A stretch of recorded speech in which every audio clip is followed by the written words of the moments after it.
Nung isang araw nga ay pumunta nga kami ng palengke at bumili nga kami nitong itlog ng pugo. Naisipan ko nga biglang gumawa ng kwek-kwek sa bahay. Pagkakuha ko nga sa lamesa ng itlog ng pugo ay tinanggal ko na nga agad to sa plastic. Nilagay ko nga to sa may kasirola at nilagyan ko ng tubig. Pagkalagay ko nga ng tubig ay sinalang ko na nga agad siya dito sa may induction cooker. At habang nakasala nga yung itlog ng pugo ay hinanda ko naman itong mga gagamitin ko. Kinuha ko na nga tong harina at sinalin ko nga to sa Tupperware. Hindi ko nga muna nilahat yung harina at tinansya ko nga lang muna. Nang makapaglagay na nga ako ng harina dito sa may Tupperware ay kinuha ko naman tong food coloring. Pagkatapos nga ay pinaghalo ko nga tong food coloring at saka yung harina. Kumuha nga ako ng konting tubig at hinalo ko nga dito. Sa mga oras nga iyan ay hindi ko nga alam kung tama pa tong pinagagawa ko pero wala na nga akong magagawa dahil naumpisahan ko na.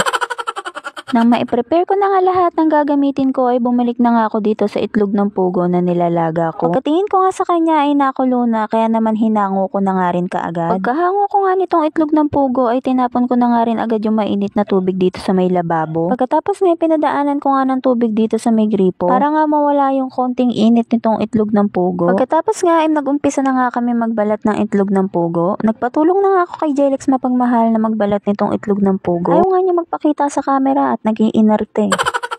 Nang mabalatan na nga namin lahat ng itlog ng pugo ay nagready na nga ako dito ng pagpiprituhan namin. Nilagyan ko na nga to ng mantika at nang makita ko na nga na medyo mainit na yung mantika ay nilagay ko na nga tong kikiam na pinabili ko nga kay Jelix Mapagmahal. Nagpabili na nga rin ako sa kanya ng kikiam para magandang i-partner dito sa may kwek-kwek na pugo. Kaysa nga sa labas pa kami kumain ay dito na nga lang kami magluluto sa may bahay. At habang nakasala nga yung kikiam ay niready ko na nga tong kwek-kwek na lulutuin ko. Nilagay ko na nga yung itlog ng pugo dito sa ginawa kong coating niya. At habang nilalagay ko nga yung mga itlog ng pugo dito ay hindi ko nga alam kung maganda ba yung kalalabasan nito.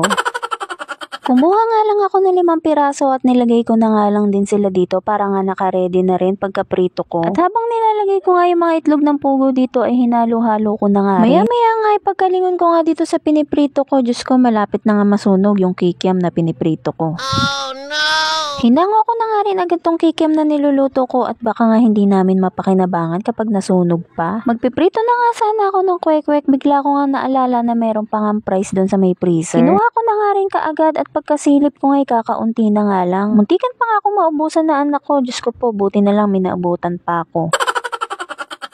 Sinalang ko na nga rin kaagad yung price dyan at nung makita ko na nga maluluto na ay hinango ko na nga rin to kaagad. Pagkahango ko nga dun sa may price ay nilagay ko na nga rin agad siya dito sa may lalagyanan. Kumuha na nga rin ako ng cheese powder at minix ko na nga rin to kaagad. Hindi pa nga ako nakontento dyan, dinagdagan ko pa nga ng cheese powder para nga mas malasa yung price. Akala mo naman napakarami kong pinirito na price, tingnan mo naman yung lalagyanan ko, napakalaki.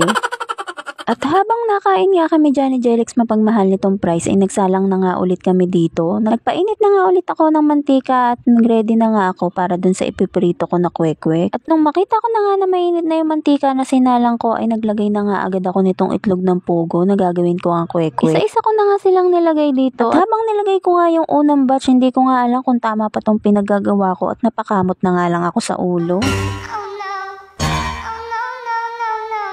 At habang nakasalang na nga itong mga kwek-kwek na nilagay ko ay hindi ko nga alam kung matutuwa ba ako o maiinis ako. Medyo mainit na nga yung ulo ko dyan dahil na imbis na kwek-kwek yung maprito ko, naging maruya. Nung hinango ko na nga yung unang batch na pinirito ko, ito na nga yung kinalabasan. Diyos ko po, Rude, bakit ganito? Mukhang binabawi ko na nga yung sinabi ko kanina na mas okay na magluto sa bahay kaysa kumain sa labas. Pero wala naman akong no choice kundi ipagpatuloy itong ginagawa kong pagpiprito ng maruya, ng kwek-kwek. Pero wag nga kayo mag-alala dahil nakain nga namin itong mga pinagluluto ko. Dahil subukan nga lang nilang magreklamo, imbis na meron silang makain ito, ay hindi nga sila makakatikim.